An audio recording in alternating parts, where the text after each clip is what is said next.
हाँ, hello students, ये हमारा थर्मोडायनामिक्स का 6 लेक्चर है। ठीक है, इसमें हम स्पेसिफिक हीट और कैलोरीमेट्री वगैरह का डिस्कशन करेंगे। तो आप हेडिंग डालें स्पेसिफिक हीट ऑफ वाटर और उसमें ये ग्राफ बना लें। ये स्पेसिफिक हीट ऑफ वाटर का वेरिएशन है विद रिस्पेक्ट टू टेम्परेचर। आप इसमें जो है वो डाटा को लर्न करने की ज़रूरत नहीं है, यहाँ केवल इतना ध्यान रखें कि जो स्पेसिफिक हीट ऑफ वाटर होती है वो 1 होती है आपकी 15 डिग्री सेंटीग्रेड पर। यहाँ पर देखें ये 15 पर है, ठीक है ना। तो अदर कैलकुलेशन में या रूम टेम्परेचर वगैरह पे जो पॉइंट में वैल्यू आएगी उसको निगलेक्ट करके सीधे हम specific heat of water 1 calorie per gram per degree centigrade लेते हैं। ठीक, अब आप थ्योरी लिखें, नीचे नोट करें। देखिए, specific heat of water is very large. Specific heat of water, वैसे कल आपने जब वैल्यू लिखी थी तो उसमें ध्यान दिया होगा कि स्पेसिफिक हीट हमने लिखाया था कि हाइड्रोजन की मैक्सिमम होती है, ध्यान है ना। लेकिन वो इतना उसका अवेलेबल नहीं है, वाटर इजिली अवेलेबल है हर चीज़ के लिए, कूलेंट वगैरह उसके लिए, ठीक है ना। तो इसलिए वाटर का यूज करते हैं और 1 काफ़ी है उसकी। तो specific heat of water is very large, therefore by absorbing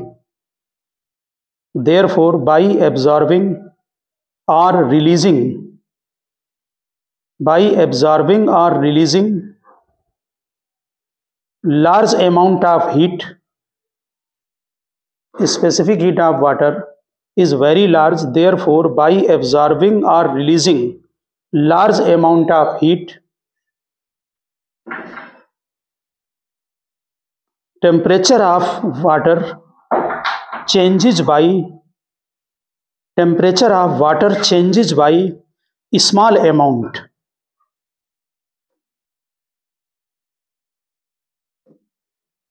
देखा, temperature of water changes by small amount. Specific heat की डिफिनीशन कल नोट की थी, उसका क्या था मतलब? स्पेसिफिक हीट का अमाउंट ऑफ हीट थी पर यूनिट मास पर डिग्री राइज इन टेम्परेचर। अगर स्पेसिफिक हीट ज़्यादा होगी तो क्या होगा कि large amount of heat release होगी या एब्जॉर्ब होगी, ठीक है ना। तो लार्ज अमाउंट ऑफ हीट जो है वो रिलीज होगी या एब्जॉर्ब होगी, ठीक है ना। तो दैट इज वाई, और नीचे लिखना शुरू करें। बहुत सारे प्रैक्टिकल यूज हैं जो स्पेसिफिक हीट वाटर की ज़्यादा है, उसके जो हैं वो कई सारे यूज हैं। देखो, दैट इज वाई नंबर 1 लिखें, water is used in hot water bottles. Water is used in, number 1 लिखें, water is used in hot water bottles.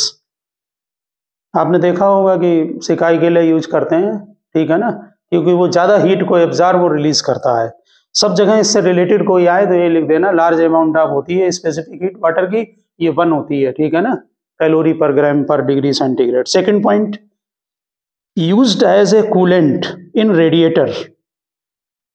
Used as a coolant in radiator, जो हैवी इंजन होते हैं उनमें उसको cool करने के लिए वाटर को डालते हैं ऊपर से, रेडिएटर में यूज करते हैं उसको, ठीक है ना।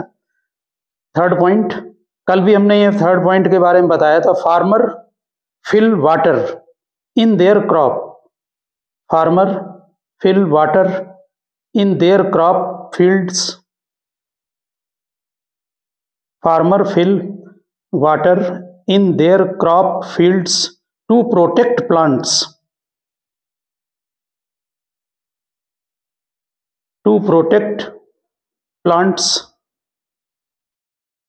from frost, frost in winter.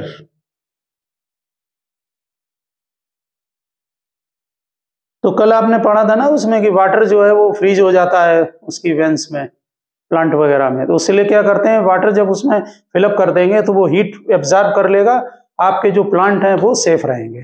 ठीक, नेक्स्ट पॉइंट लिखें, the climate near the sea, the climate near sea remains moderate. The climate near sea remains moderate throughout the whole year.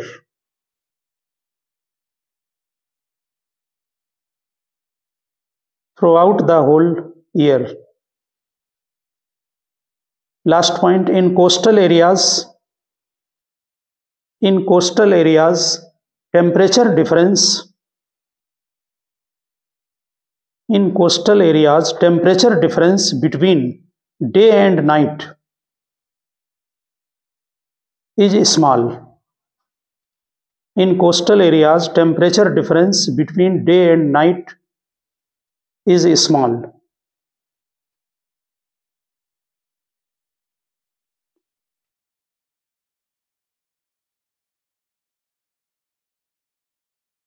लिखा। नेक्स्ट हेडिंग डालें, हीट कैपेसिटी और thermal capacity. Heat capacity और thermal capacity. जो specific heat की आपने definition note की थी, heat पर unit mass per unit rise in temperature, उसमें मास मल्टीप्लाई कर दें स्पेसिफिक हीट में तो ये थर्मल कैपेसिटी बन जाती है, यानी टोटल हीट रिक्वायर्ड है। क्या है? Total heat required to raise the temperature 1 degree centigrade या 1 K। ठीक, तो नोट करें, thermal capacity of a body is defined, thermal capacity of a body is defined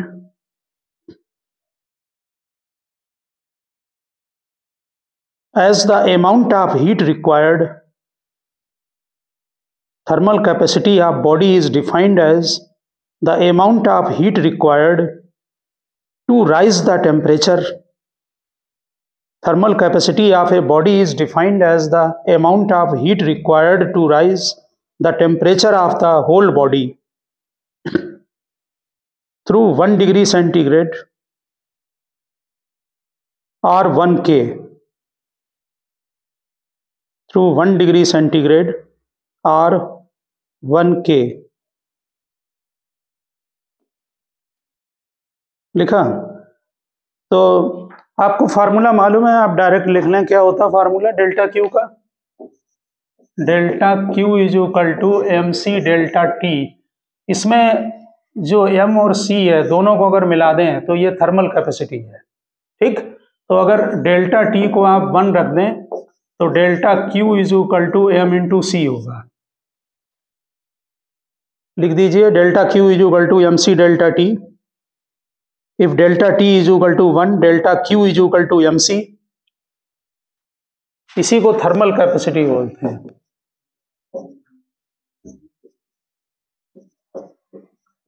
thermal capacity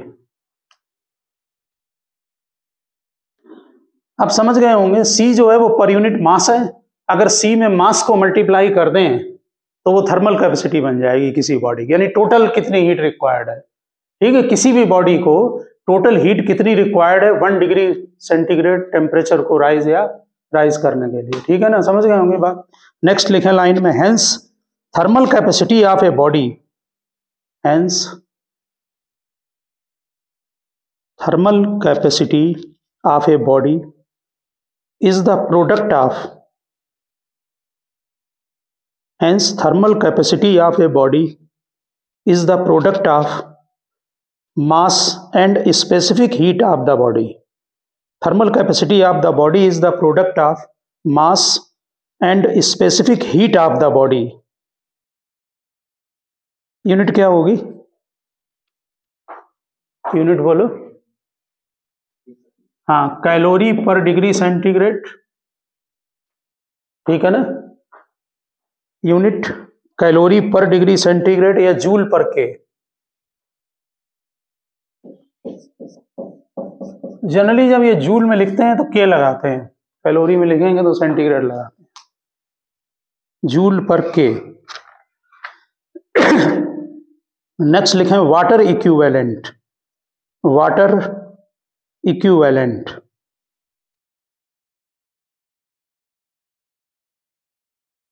water equivalent लिखा। तो आप जिसको समझने, ये हमारा कैलोरीमीटर होता है। ये वुड का बॉक्स है और कुछ नहीं इसमें होता। ठीक है ना, कैलोरीमेट्री प्रिंसिपल आगे लिखाएंगे, heat given is equal to heat taken, और कुछ नहीं है। ठीक है, इसमें क्या है कि हमारा ये कॉपर का ये ग्लास है। ठीक है, और इसके ऊपर जो है ये आपका जो है इंसुलेटर लगा देते हैं। ठीक है, क्लॉथ टाइप का है, जैसे कंबल होता है उस टाइप का लगा रखा है। ठीक है ना, जिससे हीट जो है निकल के बाहर ना जाए। वैसे भी वुड का है। ठीक। और ये स्टीरर है, इसको जो है वो हिलाने के काम आता है। तो इसमें क्या करते हैं कि कोई, जैसे आपने मान लीजिए वाटर रख दिया, डाल दिया इसमें, ठीक, कोई हॉट बॉडी डाल दी, तो हॉट बॉडी क्या करेगी, हीट देगी। कौन कौन हीट लेगा, वाटर लेगा, वाटर कूल है, ठंडा है, वाटर लेगा, साथ साथ में ये भी लेगा। तो जब हम क्योंकि ये कंटेनर है, ये भी हीट एब्जॉर्ब करेगा, समझ गए ना। तो heat given is equal to, जब हीट टेकन लगाते हैं तो हॉट बॉडी तो हीट देगी, और कौन कौन हीट लेगा, वाटर और कंटेनर। तो फार्मूला हीट का आपको मालूम है, जब टेम्परेचर राइज होता तो mc डेल्टा थीटा या टी है, ठीक है ना। तो स्पेसिफिक हीट किसकी चाहिए होगी, वाटर की भी चाहिए और इसकी भी चाहिए, क्योंकि दोनों हीट एब्जॉर्ब कर रहे हैं, ठीक है ना। कंटेनर की स्पेसिफिक हीट वाटर की तो 1 है, मालूम होती है जनरली, ठीक है ना।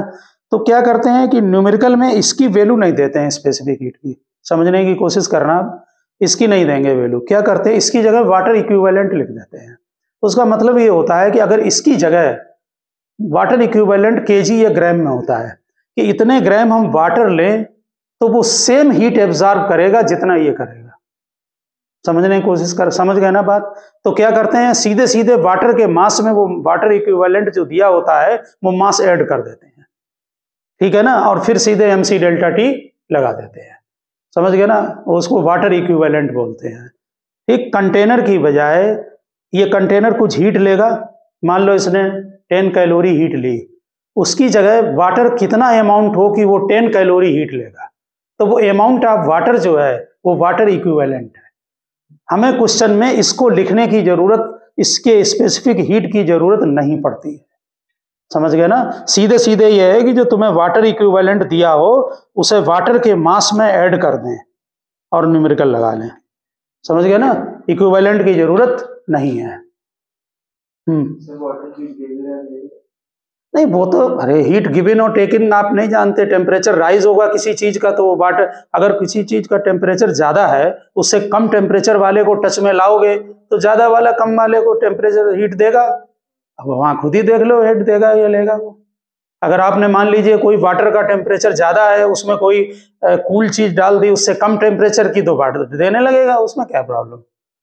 तो सिंपल सी बात है, हीट किधर फ्लो होती है, हाई टेम्परेचर टू लो, जिसमें ज्यादा होगी तो देना। लेकिन जनरल जो एक्सपेरिमेंट हम करते हैं, ये कॉमन सेंस की चीज है, उसमें हॉट बॉडी डालते हैं, इसमें वाटर की जो टेम्परेचर होता है वो लो होता है, समझ गए ना, और कंटेनर भी लेगा। तो नोट करें, लिखिए, water equivalent of a body, water equivalent of a body is defined, water equivalent of a body is defined as the mass of the water. Water equivalent of a body is defined as the mass of the water which would absorb or evolve the same amount of heat, which would absorb or evolve the same amount of heat as is done by the body, as is done by the body in rising or falling through the same range of temperature, in rising or falling through the same range of temperature.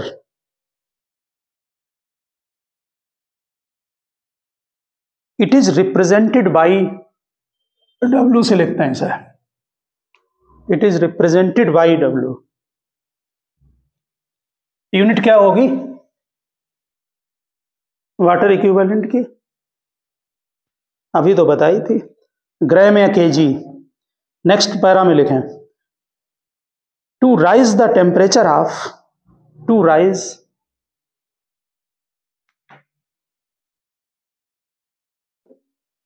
the temperature of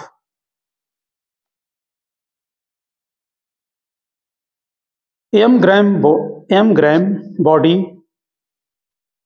through temperature range delta T, to rise the temperature of m gram body through the temperature range delta T, amount of heat required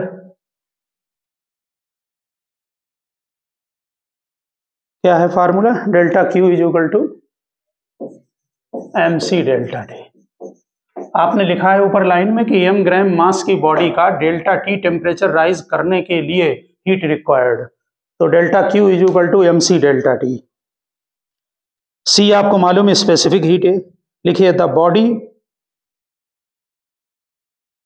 सी लिखा, C is the specific heat of the body, लिख दें C is the specific heat of the body.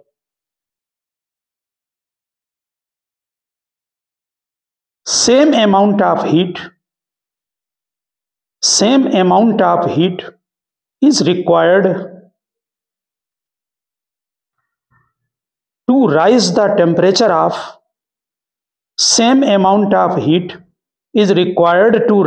temperature of W gram of water through same range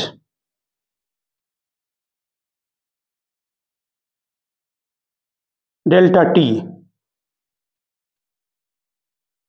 तो water के लिए formula क्या लिखेंगे, water का wait ले लेते हैं W, C उसका 1 होता है और डेल्टा टी ग्राम में है, ध्यान रखना ये बात, C उसका 1। तो आप समझ गए, ये बॉडी हीट लेगी डेल्टा टी टेम्परेचर राइज करने के लिए, और ये कौन लेगा, वाटर, दोनों इक्वल कर दो। इसका मतलब M C delta T is equal to W into delta T, तो W is equal to M into सी।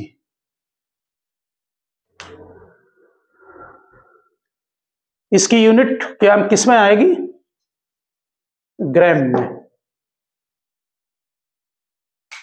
ठीक है ना।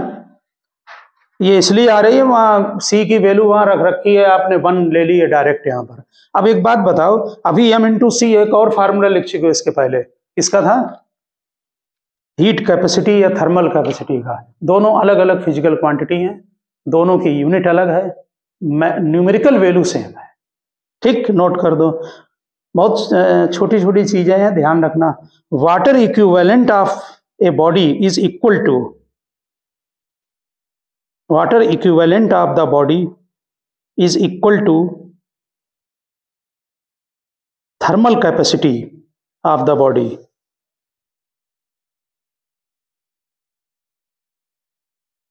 ये न्यूमेरिकल वैल्यू इक्वल है, ध्यान रखना, thermal capacity of the body, but unit of thermal capacity numerically equal है, ठीक है ना। नहीं अगर हो तो वहां ऊपर लिख देना कहीं न्यूमेरिकली इक्वल है, but unit of thermal capacity is calorie per degree centigrade, but unit of thermal capacity is calorie per degree centigrade, and unit of water equivalent is gram, and unit of water equivalent is gram. Unit of water equivalent is gram. आपको केवल इतना करना होगा, numerical लगाते समय जो amount water का दें और वाटर इक्विवेलेंट लिखा हो उसी में वो प्लस कर दें, ठीक है ना, तो न्यूमेरिकल लग जाएगा, ठीक। नेक्स्ट हेडिंग डालें, हीट ऑफ फ्यूजन और and heat of vaporisation, heat of fusion and heat of fusion and heat of vaporisation, bracket में लेटेंट हीट, ब्रैकेट में लेटेंट हीट।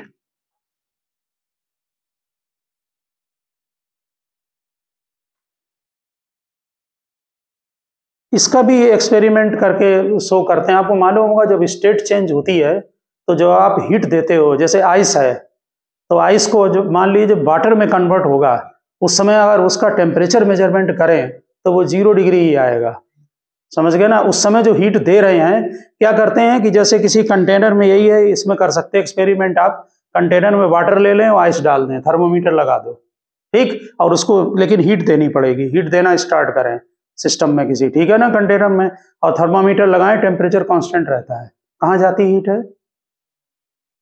स्टेट को चेंज करने में, ठीक, सॉलिड से लिक्विड और लिक्विड से वेपर में या उसमें गैस में, ठीक है ना, तो उसमें इन्वेस्ट हो जाती है। किसमें? इसको लेटेंट हीट बोलते हैं, क्योंकि थर्मोमीटर में ये दिखाई नहीं पड़ती, इसलिए लेटेंट हीट है। और एक बात और बता दें, किसमें हीट ज्यादा लगेगी? आइस से वाटर में चेंज करने में या वाटर से स्टीम में? ना, वाटर से स्टीम में। क्यों लगेगी ज्यादा? नहीं, वो नहीं है इतना, 100 डिग्री है, वो नहीं है मैटर उतना। चेंज करने में जब स्टीम में कन्वर्ट होता है ना, तो गैस में या कन्वर्ट होगी कोई भी लिक्विड, तो उसका जो एक्सपेंशन है वो बहुत ज्यादा होता है, तो अगेंस्ट एटमॉस्फेरिक वर्क डन ज्यादा करना पड़ता है। आप समझ रहे हैं ना? जैसे आइस से वाटर में कन्वर्ट कर दो, तो वाटर में तो होता नहीं चेंज, बल्कि कम होता है, कहीं मालूम हो रहा है, ठीक है ना। लेकिन आप स्टीम में जब कन्वर्ट करेंगे तो एटमॉस्फेरिक प्रेशर के अगेंस्ट में बहुत वर्क डन करना पड़ेगा। दूसरी बात, इसीलिए पोटेंशियल एनर्जी स्टीम की ज्यादा होती है, जब वाटर जो होता है उसकी इतनी नहीं होती है। अगर आइस से वाटर में कन्वर्ट करें, अगर 100 डिग्री सेंटीग्रेड का वाटर ले लो और 100 डिग्री सेंटीग्रेड की स्टीम ले लो, ध्यान रखना, अगर आप थर्मोमीटर लगाते हैं और वाटर को अगर कन्वर्ट करते हैं स्टीम में, अगर वाटर 100 डिग्री सेंटीग्रेड पर पहुंच गया है तो आपके थर्मोमीटर में टेम्परेचर कांस्टेंट हो जाएगा 100 डिग्री, जब तक सारा वाटर स्टीम में कन्वर्ट नहीं हो जाएगा। समझ गए? यानी 100 डिग्री पर स्टीम भी रहती है और 100 डिग्री पर वाटर भी, लेकिन स्टीम की पोटेंशियल एनर्जी ज्यादा होती है। इसलिए जब कोई बर्न होता है, अगर 100 डिग्री का वाटर आपके ऊपर डाल दें और स्टीम 100 डिग्री की हो, तो 100 डिग्री से बहुत ज्यादा बर्न होती है बॉडी, क्योंकि उसमें एनर्जी बहुत होती है। समझ गए ना? तो नेचुरल है चीज, ध्यान रखना क्वेश्चन, ठीक। तो चेंज ऑफ स्टेट में यूज होगा, ठीक। इसमें ये फार्मूला आप यूज नहीं कर सकते हैं MC डेल्टा टी, क्योंकि उस समय डेल्टा टी कितना होता है? 0। जैसे आइस से वाटर में कन्वर्ट होगा तो आइस भी 0 डिग्री पर और वाटर भी 0 डिग्री पर, तो जब स्टेट चेंज होती है तो formula Q is equal to क्या लगता है? ml, L लेटेंट हीट होती है, ठीक है ना। तो नोट करें, it has been observed that when solid change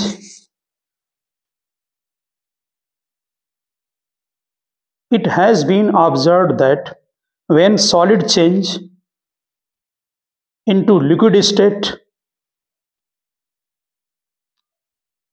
it absorbs certain amount of heat.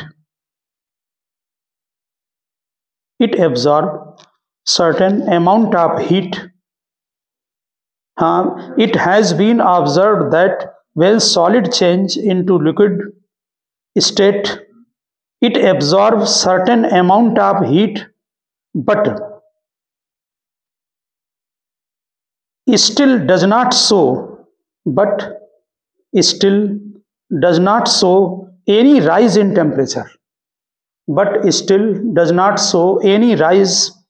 temperature.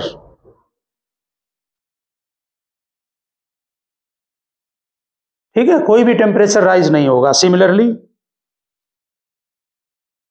when liquid vaporize at its boiling point,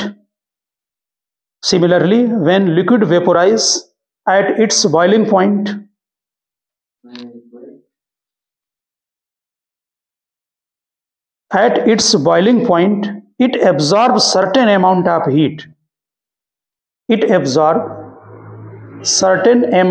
heat.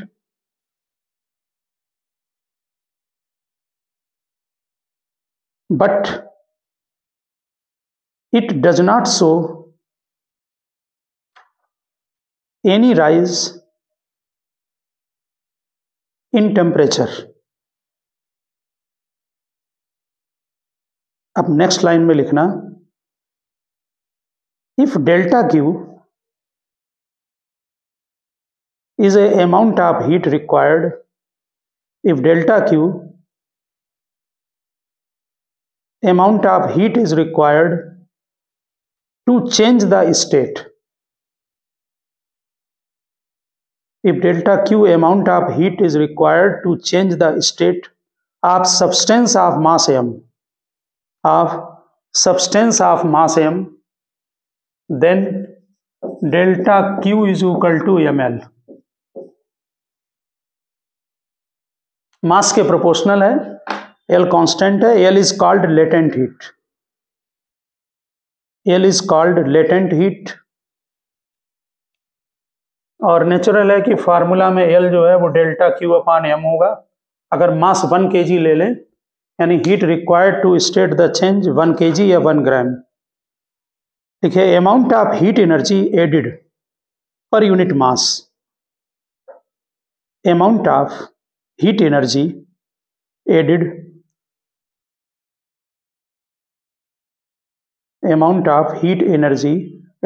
per unit mass of a substance,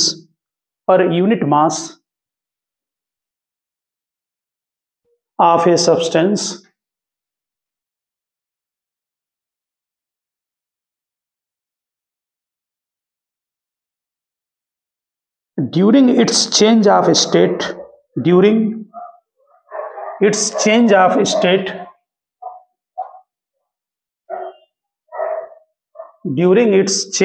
state, is called latent heat. Unit क्या होगी? is called latent heat. Unit लिख दें, calorie पर KG या joule पर KG. Calorie पर KG और joule पर KG.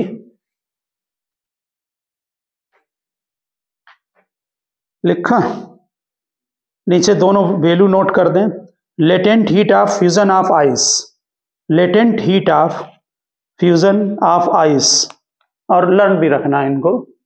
Latent heat of fusion of ice 80 calorie per gram, 80 calorie per ग्राम। इसे में नीचे नेक्स्ट लाइन में लिख दें, latent heat of vaporisation of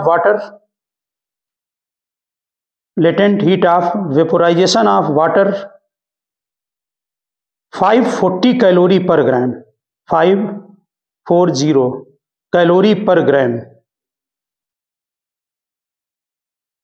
देखा, उसमें 80 कैलोरी पर ग्राम एल की वैल्यू, और इसमें 540 कैलोरी पर ग्राम।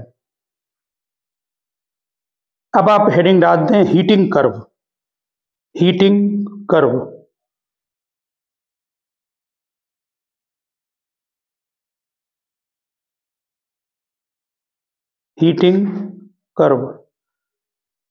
तो एक्सिस बनाएं। यहां एक्स एक्सिस पर हम हीट सप्लाइड ले रहे हैं डेल्टा क्यू, हीट सप्लाइड, और यहां पर जो है वो डेल्टा टी है पर डिग्री राइज इन टेम्परेचर।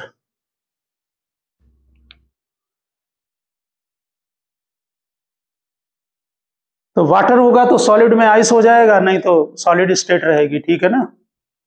तो जब किसी बॉडी को आप हीट देना स्टार्ट करेंगे तो धीरे धीरे उसका जो है वो टेम्परेचर राइज होगा। ठीक, जैसे हीट देना स्टार्ट करते हैं, यहां पर देखिए हीट यहां दे रहे हैं, एक्स एक्सिस पर हीट इंक्रीज हो रही है। ठीक, टेम्परेचर धीरे धीरे राइज होगा। एक स्टेट के बाद क्या होगा? मेल्ट होने लगेगा। ठीक है, आइस कितने पर मेल्ट होता है? 0 डिग्री पर। यह भी हो सकता है कि आइस का टेम्परेचर -10 डिग्री हो, आप उसको हीट देंगे, जब वो 0 पर आएगा तब मेल्ट होना स्टार्ट होगा। ठीक है ना। तो ये जो लाइन हमने बनाई है ये सॉलिड की लाइन है, और यहां पर जब ध्यान देना, जब टेम्परेचर यहां पर कांस्टेंट हो जाएगा, जब वो मेल्ट होने लगेगा। ठीक, तो इस पॉइंट को क्या बोलेंगे? मेल्टिंग पॉइंट, MP लिख दिया। समझ गए होंगे ना। पहले टेम्परेचर बढ़ेगा सॉलिड का, वहां फेज चेंज हो रहा है। अगर हम वाटर और वो ले लें तो आइस प्लस वाटर होगा, यानी सॉलिड प्लस लिक्विड होगा। यहां पर फेज चेंज। ठीक, यहां पर आप लिख सकते हैं सॉलिड प्लस लिक्विड, या आइस प्लस वाटर भी लिख देते हैं कहीं कहीं, अगर आप वाटर को लेके करते हैं इसके बाद सर्टेन अमाउंट के बाद फिर जब हीट देंगे तो टेम्परेचर फिर राइज होगा। ठीक, अब लिक्विड का जैसे आइस है तो 0 डिग्री में चेंज हो गया, अब 0 के बाद फिर टेम्परेचर बढ़ना शुरू होगा। ठीक, तो ये स्टेट कौन सी है? लिक्विड स्टेट है। जब सर्टेन अमाउंट ऑफ हीट आप दे देंगे, टेम्परेचर जैसे वाटर के केस में कितना होगा 100, तो क्या होगा फिर टेम्परेचर कांस्टेंट हो जाएगा, फिर किसमें स्टीम में कन्वर्ट होगा या वहां गैसेस में कन्वर्ट होने लगेगा ये फिर, तो ये टेम्परेचर कौन सा हो गया? Boiling point.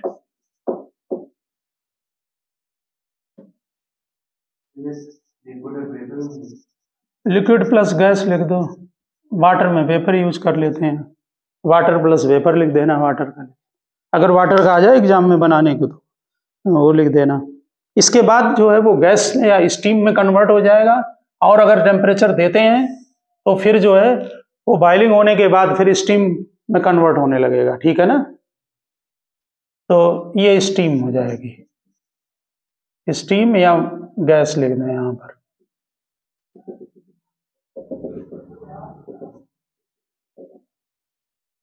आगे जो है वो सुपर हीटेड स्टीम होती है, उसका अपने यहाँ यूज नहीं करते हैं। जैसे आपने ये ग्राफ बनाया है, अगर आपको कूलिंग कर्व आ जाए तो इसका जस्ट अपोजिट बनेगा। जैसे मान लीजिए हम लिक्विड से स्टार्ट करते हैं, ये आपका जो है वो हीटिंग कर्व है। अगर कूलिंग कर्व होगा तो क्या करोगे? यहां से कर ले रहे हैं लिक्विड से, वहां से भी कर सकते हैं आप स्टीम से। जैसे ये लिक्विड स्टेट है, ये डाउन जाएगा, ये लाइन बनाई, फिर कांस्टेंट ये बनाई, और फिर सॉलिड स्टेट में नीचे आने लगेगा, उल्टा हो जाएगा। ठीक है ना, तो कूलिंग कर्व अगर आता है, जरूरी नहीं हम पूरा बनाए, हम लिक्विड लिख दे रहे, ठीक है ना, और ये क्या हो जाएगा? सॉलिड में कन्वर्ट हो जाएगा। सेम वही डेल्टा टी, और इसमें हीट जो है वो क्या करोगे? हीट सप्लाई नहीं कर रहे हैं, कूल कर रहे हैं, तो हीट सिस्टम से बाहर निकालेंगे। ठीक है ना, तभी टेम्परेचर डाउन होगा। तो समझ गए होंगे बात। Cooling curve just opposite. इसमें एक हमारे यहाँ बड़ा कॉमन चीज पूछी जाती है, आप इसी के नीचे नोट करना जरा, लिखिए इफ हीट सप्लाइड रेट, और ये बहुत इंपॉर्टेंट है 11th में, ध्यान रखना, 11 से लगाकर कॉम्पिटिटिव तक। Heat supplied rate, if heat supplied rate is equal to, हमने P ले लिया है जो कि कांस्टेंट है, is equal to P bracket में कांस्टेंट, यानी कांस्टेंट रेट से हीट सप्लाई कर रहे हैं, तो हीट का फार्मूला क्या बनेगा डेल्टा क्यू का? P into delta T. Delta की टी क्या है? टाइम। हीट सप्लाइड रेट है ना, तो टाइम ये delta Q, delta Q is equal to P delta T, क्योंकि P क्या है? हीट सप्लाइड रेट है, तो तुमने डेल्टा टी को इसमें मल्टीप्लाई कर दो टाइम को, ठीक, तो टोटल हीट आ जाएगी। ठीक है ना, डेल्टा टी लिख देना, टोटल टाइम है, टोटल टाइम। ठीक, अब डेल्टा क्यू का दूसरा फार्मूला क्या है बोलो? Delta Q is equal to है MC डेल्टा टी, ये दोनों इक्वल कर दो, MC delta T is equal to P delta T.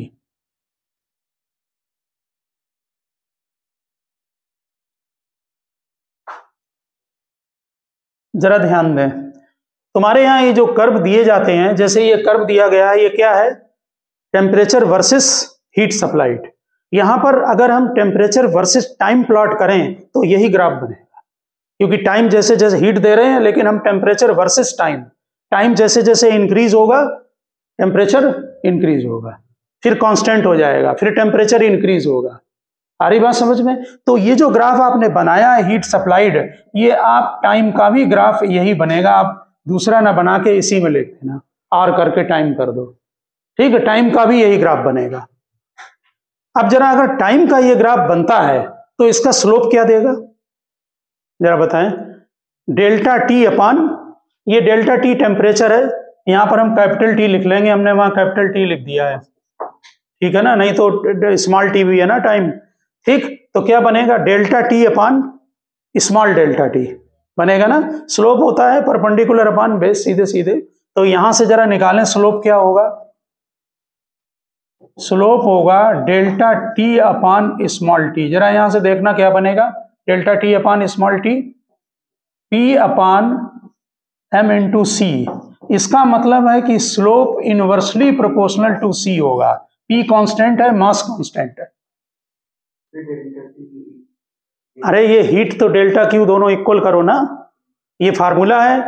तो यहाँ स्लोप बता रहे हैं, इस पर ध्यान दो ना। स्लोप यहाँ पर delta T upon small delta T होगा, तो यहाँ से सेट कर लो delta T upon small delta T के क्या बन रहा है, ये आ रहा है। इसका मतलब इसका स्लोप क्या देगा, inversely proportional to specific heat होगा। तो अगर कोई तुम्हें दो ग्राफ दे दिए जाएं इस तरह से, देखिए जरा, ये है डेल्टा टी वर्सेस टाइम, यहाँ टाइम लिख देना है, और ये दो ग्राफ दिए गए हैं, तो C1 बड़ा होगा कि C2, जिसका इनवर्सली प्रोपोर्शनल है। तो C2 ग्रेटर देन C1, ठीक है ना। जिसका स्लोप ज्यादा है उसकी स्पेसिफिक हीट कम होगी। नोट करो इसे जल्दी, जिसकी स्पेसिफिक हीट ज्यादा है उसकी स्लोप कम होगा, ठीक है ना, इनवर्सली प्रोपोर्शनल है।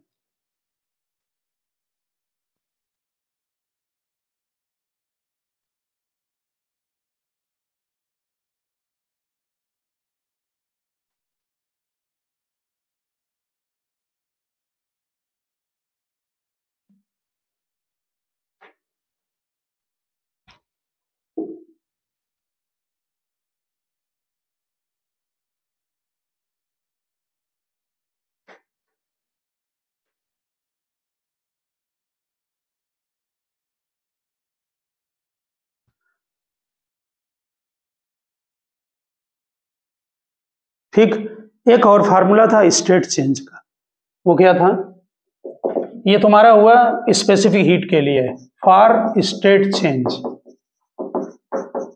जब स्टेट चेंज होगी तो डेल्टा क्यू का फार्मूला क्या है, ml है, ठीक। तो delta Q is equal to ml is equal to P delta T. यहां पर जरा ध्यान दें, जब आप यहां ग्राफ प्लॉट कर रहे हैं तो जब स्टेट चेंज हो रही है डेल्टा वर्सेस टाइम, ध्यान रखना ये टाइम है यहां पर, तो यहां ये स्ट्रेट लाइन आ रही है ना स्टेट चेंज में, अभी बनाया था। तो क्या होगा, लेटेंट हीट जिसकी m कांस्टेंट है, p कांस्टेंट है, तो latent heat proportional to time होगा। इसका मतलब जिसकी ये लेंथ ज्यादा होगी उसकी लेटेंट हीट ज्यादा होगी। तो हम यहीं पर बना ले रहे दो लेंथ, एक ये बना लो, एक ये बना ली, ये L1 ये L2, तो L2 ग्रेटर देन L1 होगा। समझ गए ना, दो अलग अलग सब्सटेंस दिए हुए हैं, तब की बात हो रही है।